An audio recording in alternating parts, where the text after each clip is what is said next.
마태복음 24장 말씀을 보고 있는데요. 마태복음 24장 말씀은 종말에 예수님께서 제자들에게 주시는 말씀입니다. 정말 감람산 위에서 해지는 이러한 모습을 바라보게 되면 정말 이 생각이 납니다.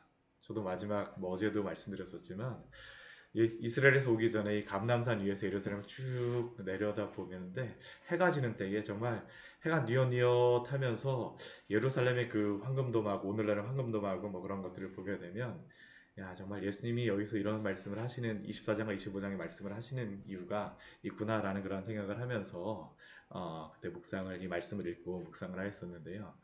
우리가 마태복음 24장 앞에 말씀을 보게 되면 예수님께서는 미혹되지 말라라고 말씀하십니다. 미혹되지 말라고.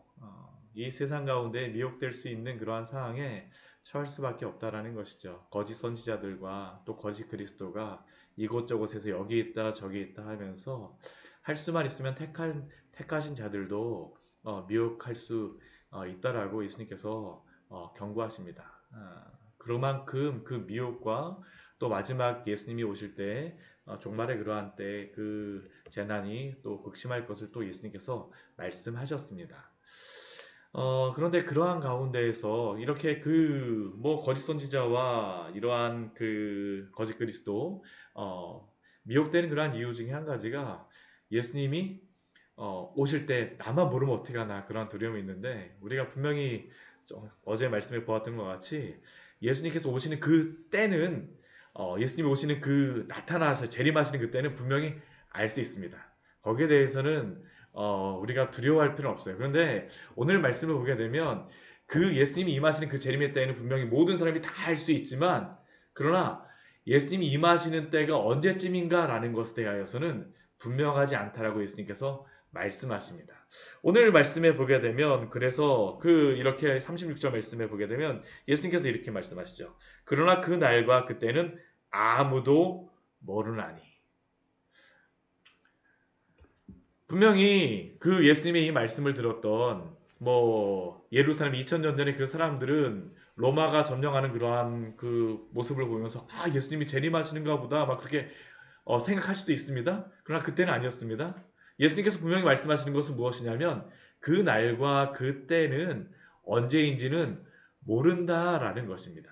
언제인지 몰라요. 심지어는 누구도 모른다라고 말씀하시냐 하면 어, 하늘의 천사들도 모르고 아들도 모르고 오직 아버지만 아신다라고 말씀하십니다. 아들도 모른다라고 말씀하세요. 이 말씀을 보게 되면 예수님이 모르실까라고 또 생각할 수도 있습니다. 예수님이 신성으로 분명히 아십니다. 그런데 우리가 그 성경 말씀을 보게 되면 예수님께서는 인성으로서는 또한 모르신다라고 말씀하시는 것입니다. 인성으로서, 신성으로서 예수님이 그 때때로 나타내시는 그러한 표현이 다릅니다. 이거 같은 경우에는 인간으로서는 누구도 알 수가 없다는 것을 예수님께서 강조하시는 것이죠. 만약 예수님이 언제쯤 몇 날 몇 시에 올 것이다라고 말하는 사람이 있다라고 하게 되면 그러한 그 단체가 있다라고 하게 되면 우린 무엇이라고 그냥 생각하면 됩니까? 이단이라고 생각하면 됩니다. 뭐 별 그게 생각할 필요도 없습니다. 언제 어느 때인지 정확하게 알지 못한다라고 예수님께서 분명히 말씀하여 주셨기 때문입니다. 대신 우리는 알지 못하지만 그러나 그 알지 못하는 사람들을 향하여서 우리에게 경고하시는 것은 있습니다. 그건 무엇일까요? 깨어 있으라라는 그러한 것이죠. 깨어 있으라. 우리 37절 말씀 이후의 말씀에 보게 되면 아무도 몰지 아버지만 아시고 아무도 모른다라고 말씀하시면서 예수님께서 몇 가지의 그러한 그 말씀들을 하십니다. 그 몇 가지의 때를 말씀하시는데 언제의 때를 이야기하냐면 첫 번째는 37절 말씀 보게 되면 언제입니까? 노아의 때입니다. 예수님이 임하시는 그 때가 그 노아의 때와 유사하다는 것이죠. 무엇이 같습니까? 우리 38절 말씀에 보게 되면 그 노아의 때 홍수가 일어날 때에 노아가 방주에 일어나던 날까지 사람들은 무엇하고 있습니까? 사람들이 먹고 마시고 장가들고 시집갔다라고 말합니다. 이 홍수가 임하기 전까지 하나님께서 노아에게 거의 한 100여 년 동안 이 방주를 만드는 시간을 주세요. 노아를 통하여서 그 분명히 홍수가 있을 것이라는 것을 말씀하여 주셨습니다. 하나님이 심판을 내리실 것이요, 홍수가 있을 것이요, 나에게 이렇게 방주를 만들라라고 말씀하셨소. 사람들이 무엇이라고 이야기했을까요? 이렇게 해가 쨍쨍 나는데 무슨 홍수가 날 것이요? 사람들이 비웃었을 것입니다. 아니, 이렇게 날씨가 좋은데 도대체 무슨 비가 온다라는 것이요? 심지어는 어떻습니까? 노아가 방주의 문을 닫고 들어갔을 때에도 비가 추적추적 내리기 시작합니다. 그런데도 그들은 무엇이라고 생각했을까요? 그냥 그칠 것이다. 그날 만약 결혼식하고 그날 만약 잔치를 잡아놓은 그러한 사람들은 무엇이라고 생각했을까요? 아, 그래도 잔치하던 것은 해야지. 사람들이 먹고 마시고 장가들고 시집가고 있으면서 그러한 것들이 진행 중에 홍수가 나서 그들을 다 멸하기까지 그들은 어떻게 하였다라고 예수님께서 말씀하십니까? 깨닫지 못하였다라고 말씀하십니다. 예수님께서는 앞에 말씀에서 분명히 징조에 대한 말씀을 하여 주십니다. 그 세상에 일어날 그러한 징조에 대해서 말씀하시고요, 사람 가운데 그러한 미혹이 극심할 것을 말씀하시고 그러한 것들이 있으리라는 것을 분명히 말씀하십니다. 우리는 그러나 분명히 어떤 때인지는 알지는 못합니다. 근데 그러한 징조가 올 때마다 우리가 경고를 받아야 될 것은 무엇일까요? 아, 예수님이 오실 날이 멀지 않았구나. 종말이란 종말의 때에는 언제입니까? 예수님이 초림하셨습니다. 마지막에 이제 다시 예수님께서 오실 것입니다. 그러면 초림하시고 예수님이 다시 오시기까지 이 시간을 다 우리는 무엇이라고 얘기할까요? 이 시간이 바로 종말의 때입니다. 예수님이 언제 오셔도 이상하지 않습니다. 예수님이 당장 내일 오셔도 이상하지 않습니다. 아니, 우리가 아침을 먹고 있는 그 순간에 예수님이 오셔도 이상하지 않습니다. 왜냐하면 이 시대는 종말의 때이기 때문이죠. 세상의 많은 사람들은 예수님이 오시는 그때에도 먹고 마시고 장가들고 시집가고 있을 것입니다. 흡사 노아의 때와 같이 홍수가 나서 그들을 다 멸하기까지 예수님이 다시 오셔서 그 모든 일들이 이루어질 때까지 그들은 제대로 알지 못할 것이다라는 것이죠. 예수님께서 비유로다 우리 40절 이후에 말씀 보게 되면 무슨 비유를 말씀하십니까? 어제는 밭에서 그 예수님이 오실 때에 겉옷을 가지러 가지 말라고 말씀하시는데 오늘도 밭에서 이야기를 하죠. 그런데 오늘 밭에서는 두 사람이 밭에서 일하고 있습니다. 근데 두 사람이 있을 때에 한 사람은 데려가고 한 사람은 버려둠을 당한다라고 예수님께서 비유로 말씀하여 주세요. 또 41절 말씀에서는 무엇을 말씀하십니까? 두 여자가 맷돌질을 열심히 하고 있습니다. 맷돌질을 열심히 하고 있는데 한 사람은 데려가고 한 사람은 버려둠을 당할 것이다라고 예수님께서 말씀하십니다. 동일한 일을 하고 동일한 그러한 것들을 하였던 그러한 사람들인데 한 사람은 데려감을 당할 것이라 한 사람은 버려둠을 당할 것입니다. 다른 일을 하는 것이 아니었습니다. 동일한 일을 하였습니다. 이것을 통하여서 결국 이 두 비유를 통하여서 예수님께서 우리에게 알려주시고자 하시는 내용은 무엇입니까? 어느 날 주님이 오실지 알지 못한다라는 것이죠. 누구도 언제쯤 오실지라는 것을 알지 못하는 것입니다. 알지 못한다라는 것이에요. 그러나 중요한 한 가지의 당부를 하시죠. 우리 42절 말씀 같이 읽도록 하겠습니다. 그러므로 깨어있으라. 어느 날에 너희 주가 임할는지 너희가 알지 못함이니라. 아멘. 그러므로 깨어있으라입니다. 그러므로 깨어있으라. 그러므로 깨어있으라. 너희 주가 언제 임할는지 너희가 알지 못한다라고 말씀하시죠. 이제 뒤에 말씀해 보게 되면 슬기로운 다섯 처녀와 어리석은 다섯 처녀에 대해서 말씀하실 텐데 이 알지 못하는 것이 예수님이 분명히 그 임하시는 그때에는 모두 다 볼 것입니다. 그러나 그 즈음에가 언제쯤인가를 언제쯤 오실 것이라는 것을 사람들이 알지 못하여 그러니까 사람들은 어떻게 할까요? 먹고 마시고 장가 들고 하는 겁니다. 언제쯤 올 거라는 것을 알게 되면 사람들이 어떻게 하겠습니까? 예수님이 한 1년쯤 후에 오셔? 그럼 이 주변에 있는 사람들이 어떻게 할까요? 우리 광야의 샘 교회 한 1년 전쯤서부터는 부흥되기 시작할 것입니다. 막 교회 와갖고 막 그 교인 명부 달라고 하면서 막 할 것이에요. 왜요? 예수님이 언제쯤 오신다는 것을 뭐 알 것이기 때문이죠. 근데 아무도 모릅니다. 아무도 몰라요. 서로가 알려주었다라도 어떡할까요? 에이, 그냥 넘어가 버리겠죠. 안다라고 하면 우리 43절 44절 말씀에 보게 되면 또 다른 비유를 말씀하시죠. 도둑의 비유를 말씀하십니다. 집주인이 도둑이 어느 시간에 올 줄 알았더라면 이것을 안다라는 것은 지식적으로 알 뿐만 아니라 실제로 믿는 것까지도 여기에 연관되어지는 것입니다. 그 주인이 그것을 분명히 알았다면 주인이 어떻게 할까요? 분명히 방비를 했을 것입니다. 근데 이 주인이 방비할 시간이 전혀 없습니다. 이 도둑이 어떻게 하냐면 그 집을 뚫고 들어온다라고 이야기합니다. 이스라엘 집은 어떻게 되어 있냐 하면 어제도 말씀드렸었지만 이 벽 같은 경우는 돌로 다 돼갖고 여기를 뚫고 들어오기 쉽지 않습니다. 어디를 뚫고 들어올까요? 지붕 뚫고 들어오는 겁니다. 우리 예수님 그 막 말씀 전하실 때 중풍병자 어떻게 합니까? 내 친구들이 와갖고 막 지붕 막 뚫잖아요. 도둑들이 지붕 막 뚫을 수 있습니다. 뚫고선 들어올 수 있어요.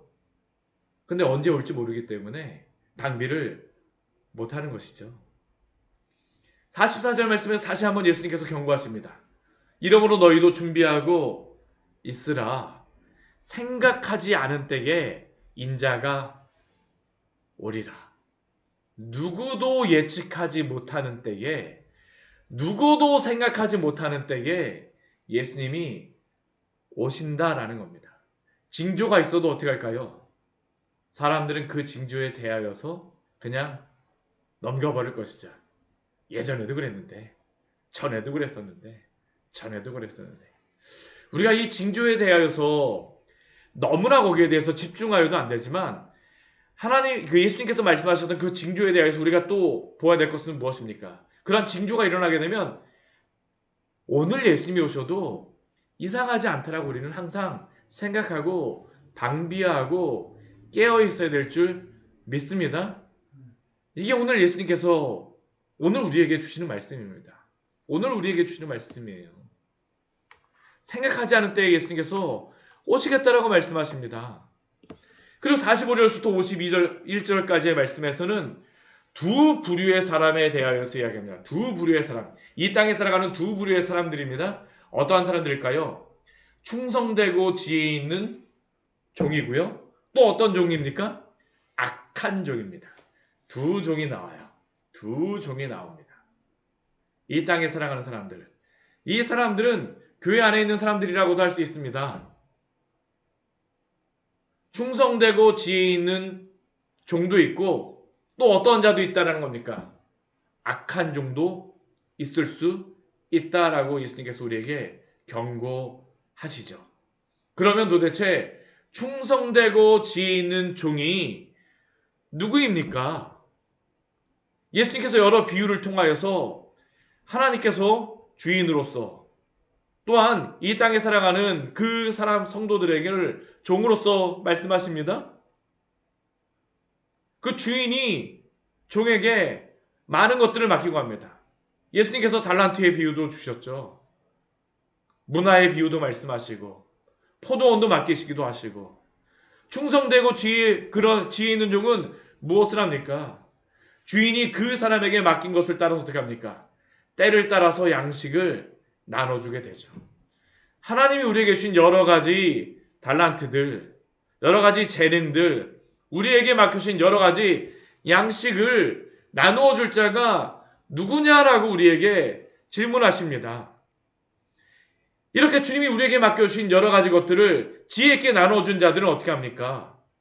오늘 예수님께서 46절 말씀해 보게 되면 그 종이 복이 있다라고 말씀하시죠. 주인이 올 때에 이렇게 하는 것을 보면서 주인이 그 종을 향해서 복이 있다라고 말합니다. 그렇게 행하는 자가 충성되고 지혜 있는 자입니다.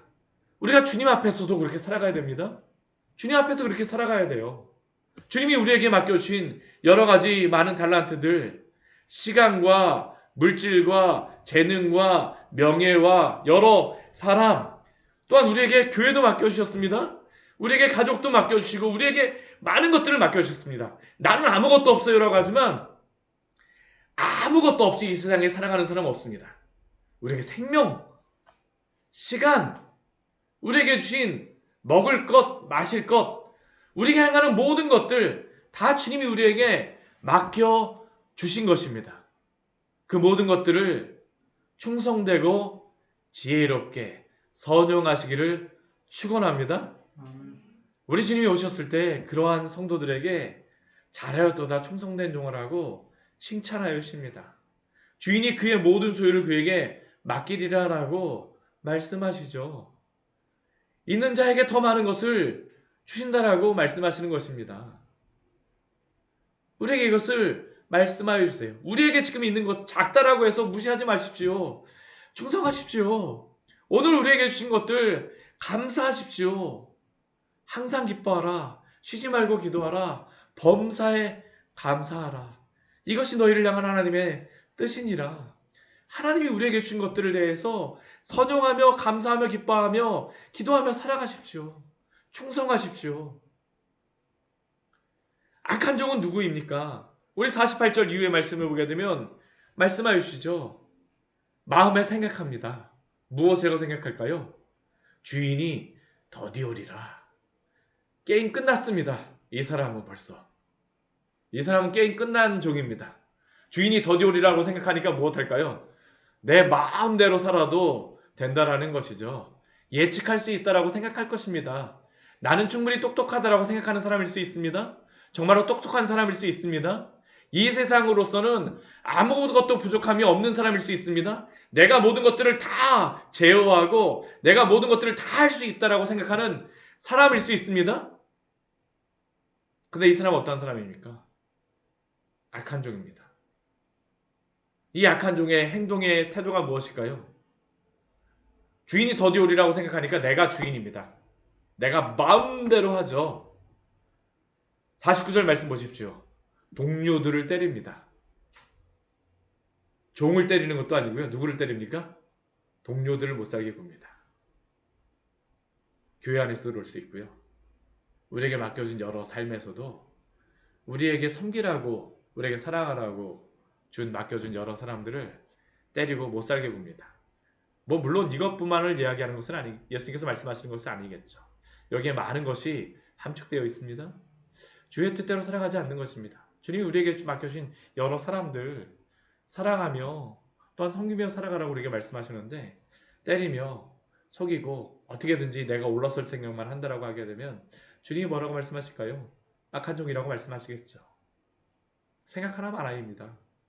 주님이 잘하였도다 잘하 충성된 종아라고 칭찬하실까요? 아닙니다. 또한 그는 시간과 자신에게 맡겨진 것을 어떻게 할까요? 동료들은 때리고 대신 누구와 친합니까? 술 친구들과 더불어 먹고 마신다라고 말씀하고 계시죠. 죄악의 길에 달려가는 것입니다. 주님의 일에 애쓰기보다는 죄악 가운데 살기를 너무나도 즐거워하는 것이죠. 내 마음대로 이 세상에서 나에게 주신 내 정욕대로 마음껏 먹고 마시자. 부자와 같이 이렇게 내가 농사를 잘 지어서 풍년이 되었으니까 창고를 크게 만들고 앞으로 잔치할 생각만 막 만들어내는 것입니다. 근데 예수님께서 무엇이라고 말씀하십니까? 50절 말씀 같이 한번 읽어볼까요? 생각하지 않은 날 알지 못하는 시각에 그 종의 주인이 이르러. 생각하지 않은 날 알지 못하는 시각에 똑똑하다라고 생각하는 이 악한 종에게 그가 도저히 예상하지 못하는 그 시간, 아마 굉장히 성공하는 그 시간일 수 있습니다.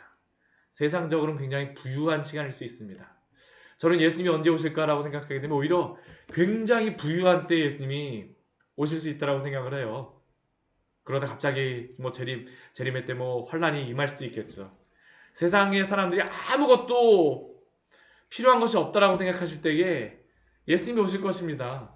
왜냐하면 생각하지 않은 날 알지 못하는 시각에 예수님이 오신다라고 우리에게 말씀하셨거든요. 나는 더 이상 아무런 환란도 당하지 않을 것이다. 아무런 고난도 없을 거야. 생각하지 않은 날, 알지 못하는 시각에 우리 주님이 오실 것을 기억하시기를 바랍니다. 이게 바로 깨어있는 종입니다. 그리고 그때 예수님이 오셔서 어떻게 하실까요? 엄히 때리고 외식하는 자가 받는 벌에 처하리니. 엄히 때리고 심판이 있다라는 겁니다. 외식하는 자는 누구였습니까? 우리 앞에 보게 되면 바리새인들과 서기관들, 종교 지도자들이었죠. 주님의 나라에 있다라고 생각하는 사람들이었습니다. 교회 안에도 저는 이러한 일들이 벌어질 수 있다고 생각합니다. 주님의 백성이라고 하면서 전혀 주님의 백성같이 살아가지 않고 동료들을 때리며 술 친구들과 더불어 먹고 마시면서 여전히 자신을 합리화하면서 살아가는 그러한 자들에게, 외식하는 자들에게, 어쩌면 우리들에게 예수님께서 우리에게 경고하시는 것입니다. 누가복음 말씀에서는 더 분명하게 우리에게 이 말씀에 대해서 말씀하십니다. 우리 이 말씀만 읽고 마치도록 하겠습니다. 누가복음 21장 34절에서 36절까지의 말씀을 같이 한번 읽어보도록 하겠습니다. 이 말씀에 대하여서 예수님께서 이렇게 누가복음 말씀 거의 동일한 말씀들을 하시면서 이렇게 좀 더 자세하게 이 사항들을 말씀하세요. 누가복음 21장 34, 35, 36절입니다. 같이 읽겠습니다. 너희는 스스로 조심하라. 그렇지 않으면 방탕함과 술 취함과 생활의 염려로 마음이 둔하여지고 뜻밖의 그날이 덕과 같이 너희에게 임하리라. 이날은 지구상에 거하는 모든 사람에게 임하리라. 이러므로 너희는 장차올 이 모든 일을 능히 피하고 인자 앞에 서도록 항상 기도하며 깨어 있으라 하시니라. 아멘. 누가 악한 종인지 분명히 예수님께서 말씀하시죠. 방탕함과 술 취함과 생활의 염려로 마음이 둔하여지고 뜻밖의 그날이 덕과 같이 너희에게 임함이니라. 생활의 염려도 우리로 하여금 잠들게 하는 그러한 이유입니다. 마음이 둔하여지는 것이죠. 민감하지 못합니다. 주님의 말씀에 대해서 민감하지 못하죠. 모든 사람에게 임할 것입니다. 깨어있는 방법은 무엇입니까? 인자 앞에 서도록 항상 하나님 앞에서 기도하며 민감하게 깨어있는 귀한 성도님들 되시기를 바랍니다. 이게 우리가 깨어있는 것입니다. 같이 기도하도록 하겠습니다. 하나님 아버지, 오늘 말씀을 통하여서 우리에게